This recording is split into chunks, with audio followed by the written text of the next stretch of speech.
સુરત શહેરના પાંડેસરા વિસ્તારમાં ગેરેજ ચલાવતા એક યુવક પર 5 થી 6 જેટલા શખ્સોએ પડીકાનો ધંધો કોણ ચલાવે છે એવો સવાલ કરીને પહેલા ગાળો આપી પછી તમાચા ઝીકી અને છેલ્લે ચપ્પુ વડે હુમલો કર્યો હતો।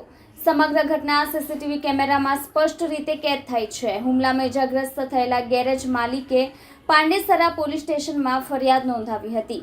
સુરત શહેરના પાંડેસરા વિસ્તારમાં ગેરેજ ચલાવતા એક યુવક ઉપર 5 થી 6 જેટલા શખ્સોએ હુમલો કર્યો હતો। ઇજાગ્રસ્ત થયેલા ફરિયાદ નોંધાવનાર વ્યક્તિ ઉમેશ પરમાનંદ કુશવાહા મૂળ બિહારના ગોપાલગંજ જિલ્લાના ચૈનપુર ગામના વતની છે અને હાલમાં સુરતના પાંડેસરાના plot number 295B Avirbhav society 2 ખાતે રહે છે।